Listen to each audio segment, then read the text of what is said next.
Welcome back, everyone. Today we're taking a deep dive into self-sabotage, and we'll be drawing insights from Brianna Wiest's book, The Mountain Is You. Sounds exciting. It is. And, hopefully we can help you understand why you might be standing in your own way. Hmm. We'll be looking at excerpts from the book itself. We'll be covering a range of topics, like the psychology of self-sabotage, how to identify common patterns, Yeah. and most importantly, strategies for overcoming it. I think a lot of people are going to be very interested in that. Yeah, me too. Yeah.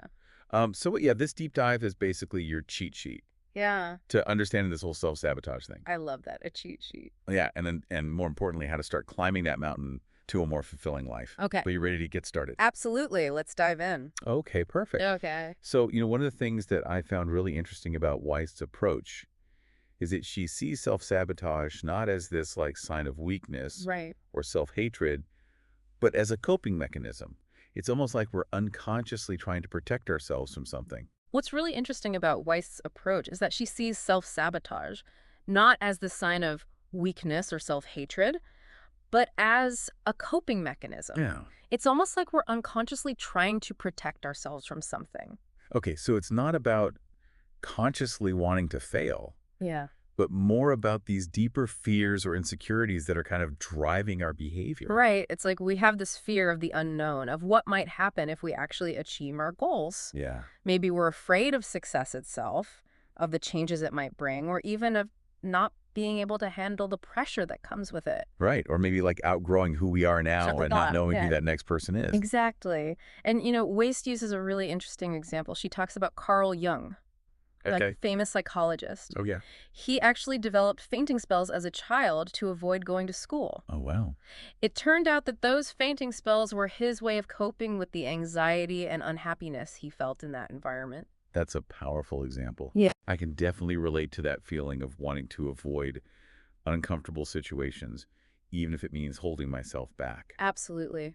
And that's where this idea of negative associations with success comes in. It's almost as if we subconsciously link success with something negative, Oh. something that triggers those deep-seated fears or insecurities. Okay, so give me an example of what that might look like. Yeah. So maybe we worry about financial stability or the vulnerability that comes with healthy relationships. Okay. Maybe it's even the fear of outgrowing our old identities and having to step into a new version of ourselves. I'm not going to know who I am if all these things change around me. Totally. Yeah. Yeah. Okay, so then how do these negative associations develop? Are they something we're born with, or do they come from our experiences? That's where things get even more fascinating. Wiest delves into the impact of our past experiences, especially from childhood, Okay. and how they can shape our beliefs about ourselves and the world around us. Think about it. Those early experiences often form the foundation for how we view ourselves, our capabilities, and what we believe we deserve. So you're saying that those childhood experiences can create these invisible roadblocks Mm. that prevent us from reaching our full potential even as adults? That's exactly right. Yeah. For instance, if someone grew up in a family where money was always a source of stress and anxiety, Mm-hmm. they might unconsciously develop this negative association between financial stability and emotional turmoil. Okay. As adults, they might find themselves sabotaging their own financial success, even if they consciously desire it. It's like their subconscious mind is trying to protect them from experiencing that same pain and anxiety they associated with money in their childhood. Right? That's so interesting. But how does that play out in other areas of life, like relationships or careers? It can show up in so many ways. Yeah. Wiest talks about how we often recreate those early dynamics in our adult relationships, almost as if we're drawn to what feels familiar, Yeah. even if it's unhealthy. We're comfortable with that. Exactly. It's like we're unconsciously seeking out partners who reinforce those old beliefs about ourselves, whether it's about our worthiness of love or our ability to have a successful relationship. That's a pretty sobering thought. Yeah. So we've identified this mountain of self-sabotage looming over us. Mm-hmm. Now let's talk about some specific ways that it shows up in our lives. Mm-hmm. Those self-sabotaging behaviors that we might not even realize are holding us back. That's a great place to start.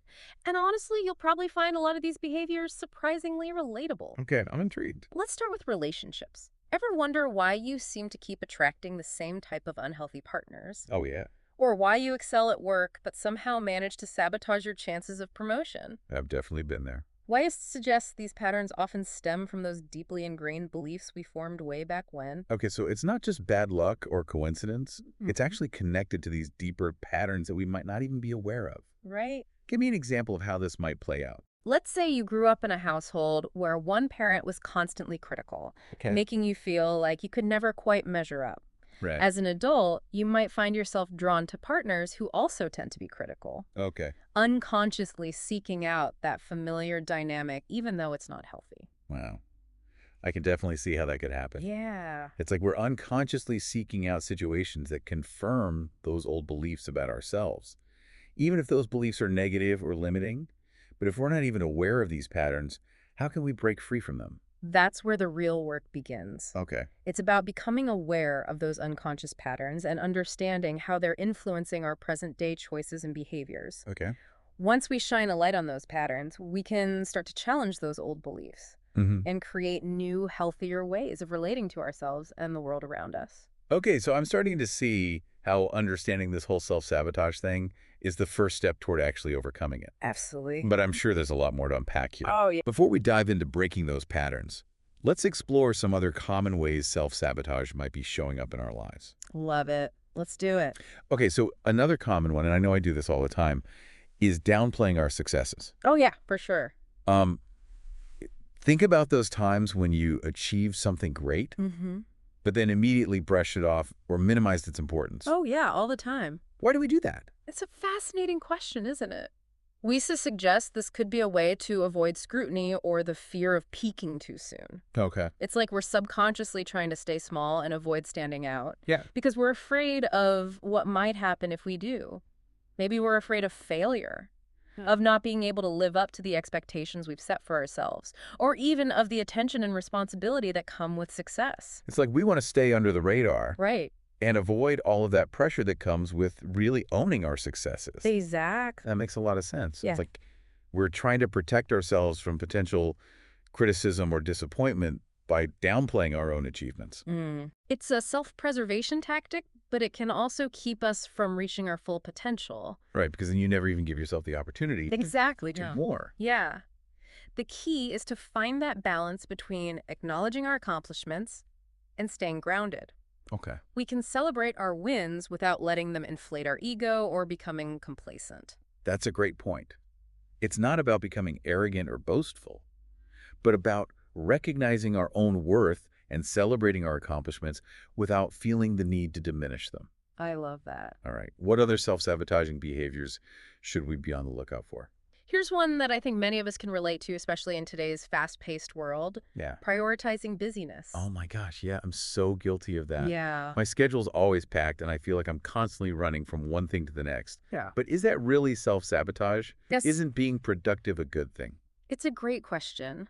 It's not that being productive is inherently bad, but sometimes we use busyness as a way to avoid confronting those deeper emotional issues that might be lurking beneath the surface. We fill our schedules to the brim, but are we really fulfilled? Or are we just distracting ourselves from the things that truly matter? Wow, I've never thought about it that way before.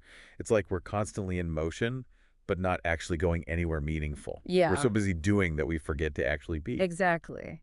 And that's where the real self-sabotage lies. We're sacrificing our well-being, our relationships, and even our own happiness in the pursuit of this illusion of productivity. Wow, okay, that's a really good point. So how do we break free from this cycle of busyness? Do we need to become hermits and live in solitude to avoid those distractions?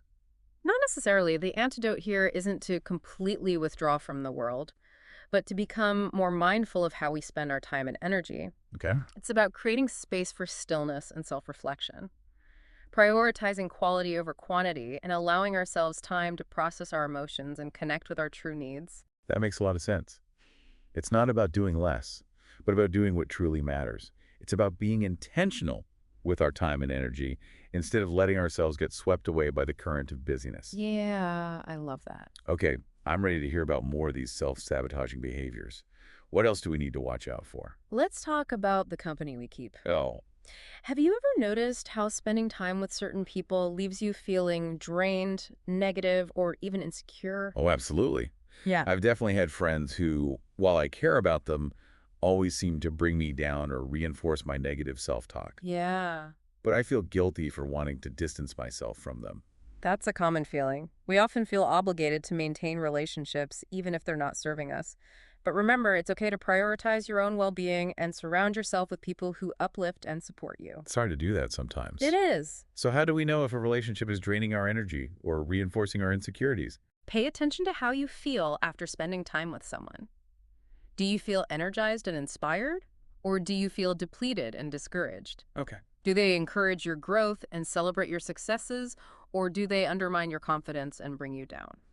So it's all about, being mindful of our energy and setting boundaries when Yeah, necessary. exactly. But saying no or setting boundaries can be so difficult, especially with people we care about. It's not always easy, but it's a crucial part of self-care and self-respect. Right. Remember, you're not obligated to stay in relationships that are harming you, even if those relationships are long-standing or with people you love. That's a powerful reminder. Okay. I'm ready for the next self-sabotaging behavior. All right, this one is all about our relationship with discomfort.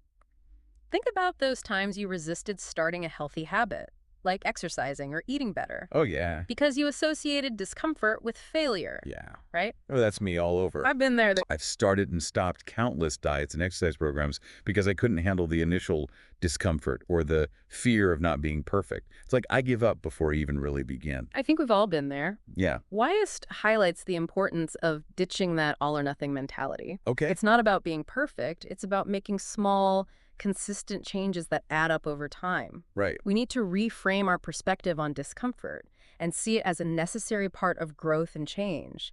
It's about choosing progress over perfection. So instead of aiming for this unrealistic ideal of perfection, we focus on those micro shifts that we can actually sustain over time. Exactly. Okay, I like that. It's about making those small, manageable changes that fit into our lives without feeling overwhelming or restrictive. It's about choosing progress over perfection and celebrating those small wins along the way. Okay, that's a much more sustainable and empowering approach. Uh-huh. I'm starting to see how all of these self-sabotaging behaviors are interconnected. They all seem to stem from this fear of discomfort. Right. Whether it's the discomfort of success, vulnerability change, or even just the discomfort of stepping outside of our comfort zones. That's a brilliant observation. You're starting to connect the dots. And that's the first step towards breaking free from these patterns. Now that we've explored some of the common ways self-sabotage manifests, Well, yeah. let's move on to the next part of our journey. Learning how to let go of the past and create a brighter future. Okay, that sounds like the perfect next step. I'm ready to start climbing this mountain and see what's on the other side. Let's do it. Okay, so we've explored some of the ways we might be sabotaging ourselves without even realizing it. Now, how do we actually start to break free from these patterns? I feel like letting go of the past has to be a big part of that, right? You're absolutely right. Letting go of the past is essential for moving forward. It's like trying to climb a mountain with a heavy backpack full of rocks. Oh. You might be able to make some progress, but it's going to be a lot harder and slower. That's a great analogy. But letting go is easier said than done. Yeah. How do we actually do it when those past hurts and disappointments still feel so real? It's definitely a challenge, and there's no magic formula. But Wiest offers some really insightful and practical strategies for releasing those old wounds and creating space for a brighter future. One of the things she emphasizes is that forcing ourselves to let go can actually backfire. That's interesting. So if I try to suppress those painful memories or tell myself I should just get over it, I'm actually making it harder to let go. Exactly. It's like trying to hold a beach ball underwater. Okay. The more you push it down, the more it wants to pop back up. Instead of trying to force those feelings away, we suggest we shift our focus. Okay, so as we're not supposed to force it, how do we actually approach letting go in a healthy way? We suggest we focus on building a new engaging life that naturally eclipses the past. It's like creating a beautiful, vibrant painting on top of an old, faded one. As we fill our lives with new experiences, new relationships, and new passions, the past gradually starts to fade into the background. I love that analogy. It's about creating a life so compelling that the past simply loses its grip on us. But what if those past experiences are still haunting us, even when we're trying to move forward? What if we're still struggling with painful memories or unresolved emotions? That's where some of those practical techniques come in. One technique we stress is visualizing your older, wiser self, offering guidance and reassurance to your younger self during a painful memory. Okay, that sounds intriguing. Can you walk me through how that works? Let's say you have a painful memory from your childhood that's still affecting you today. Close your eyes and imagine going back to that moment. Okay. But this time, you're not alone. Your older, wiser self is there with you, offering comfort, understanding, and perspective. So it's like having a compassionate and supportive mentor who can help us reframe those painful experiences. Exactly. This older, wiser self can remind your younger self that they are loved, that they are worthy, and that they will get through this. They can offer words of comfort and reassurance that maybe your younger self didn't receive at the time. It's almost like we're rewriting the script of that painful memory with a more empowering and compassionate narrative. That's a beautiful way to put it. It's about offering ourselves the love and support we might have needed in the past, but from a place of wisdom and understanding that we've gained through our experiences. Yeah, that's a really powerful technique. Yeah. Are there other ways we can start to heal those old wounds and release the past? Another key step is acknowledging the validity of our past feelings. So often we try to suppress or deny those painful emotions, but Wiest argues that we actually need to embrace them in order to heal. Okay, that makes sense. If we're constantly trying to push those feelings away, they're just going to keep resurfacing. Exactly. It's like trying to ignore a wound. It might seem like it's going away, but if you don't clean it and treat it properly, it's just going to get infected. We need to allow ourselves to feel those emotions fully without judgment. It's about recognizing that those feelings were a natural response to our circumstances at the time. So it's not about wallowing in those negative emotions or letting them consume us, but about acknowledging their presence and allowing ourselves to process them in a healthy way. That's a great way to put it. It's about honoring those feelings, acknowledging their validity, and then allowing them to gradually release their grip on us. It's about saying to ourselves, it's okay to feel this way. I'm not going to judge myself for it. But what if those feelings are really intense or overwhelming? What if we're afraid of getting stuck in them? That's a valid concern. It's important to remember that feeling our emotions doesn't mean we have to get lost in them. It's about observing them, acknowledging them, and then letting them pass through us like waves in the ocean. So we're not trying to erase the past.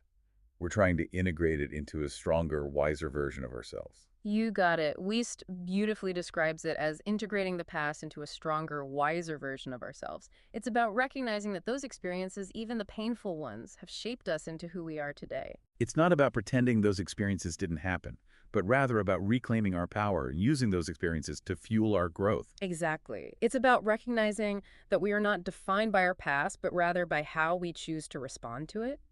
We can choose to stay stuck in those old patterns, or we can choose to use those experiences as fuel for transformation and growth. It's like saying, yes, that happened and it hurt, but I'm choosing to learn from it, grow from it, and move forward. That's a powerful statement.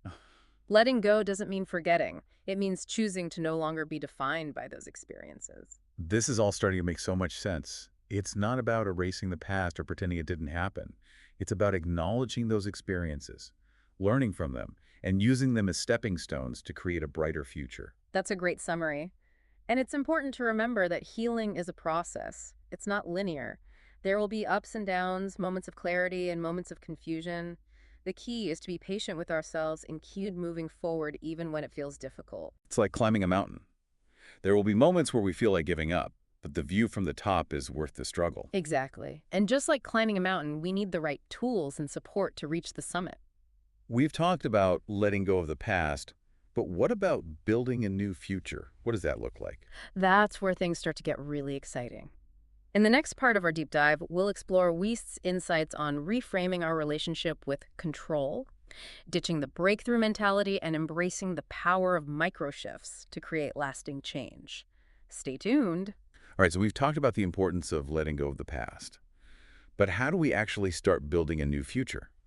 A future where we're not constantly getting in our own way. That's the million-dollar question, isn't it? And it's where things start to get really empowering. Wiest talks about shifting from self-sabotage to self-mastery. And one of the key ingredients in that shift is understanding our relationship with control. Control. I'm not sure I follow. Think about it. So often when we're struggling with self-sabotage, we're trying to control things that are ultimately outside of our control. We try to control outcomes, other people's behavior, or even our own emotions. I can see that I'm definitely guilty of trying to control things. I can't, it's like I'm trying to force the pieces of the puzzle to fit together even when they don't. Exactly. And that's where the frustration and self-sabotage come in. Wiest suggests that instead of trying to control everything, we should focus on developing emotional intelligence. Emotional intelligence. What does that have to do with control? Emotional intelligence is about Understanding and managing our emotions in a healthy way. It's about recognizing that our emotions are valuable sources of information, not something to be feared or suppressed. When we develop emotional intelligence, we're no longer at the mercy of our emotions. We can learn to navigate them effectively and make choices that align with our values, even when those choices are difficult. So it's not about becoming emotionless robots, but about learning to work with our emotions instead of against them. That's a great way to put it. It's about becoming the conductor of our own emotional orchestra, so to speak.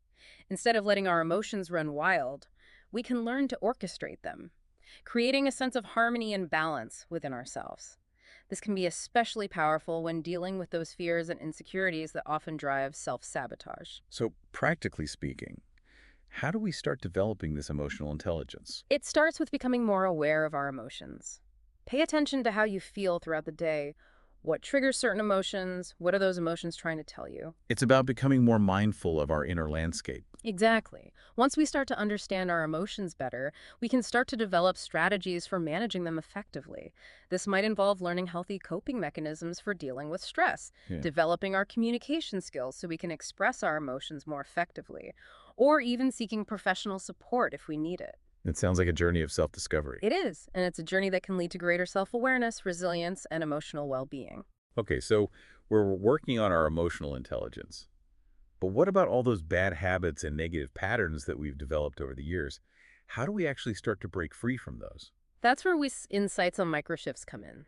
She challenges this idea of those big dramatic breakthroughs that we often see in movies or self-help books. Instead, she emphasizes the power of making tiny, consistent changes that add up over time. So ditching the all or nothing mentality and embracing the power of small steps? Exactly. Think of it like compound interest. Even small deposits made consistently over time can lead to significant growth. It's the same with personal growth. Small changes repeated consistently can create remarkable results. It's like building a muscle. We don't go from zero to hero overnight. It takes time, effort, and consistency. That's a great analogy. And just like building a muscle, it's about pushing ourselves just beyond our comfort zone, gradually increasing the intensity and challenge as we grow stronger. So instead of trying to climb the entire mountain in one go, we focus on taking one step at a time. But how do we actually apply this concept of micro shifts to overcome self-sabotage? Can you give me an example? Let's say you want to improve your financial habits. Instead of trying to overhaul your entire budget overnight, start by setting aside a small amount each day, even if it's just a few dollars. So starting small and building momentum over time. I like that. What about other areas like health or relationships? It works the same way. Maybe you want to improve your eating habits. Start by swapping out one unhealthy meal or snack each day for a healthier option. Or maybe you want to work on your communication skills in your relationships. Start by practicing active listening or expressing your feelings more clearly. It's about making those small, manageable changes that we can actually stick with. It feels much less daunting that way. Exactly. And it's about being patient with ourselves. Change takes time, and it's rarely linear. There will be setbacks and challenges along the way.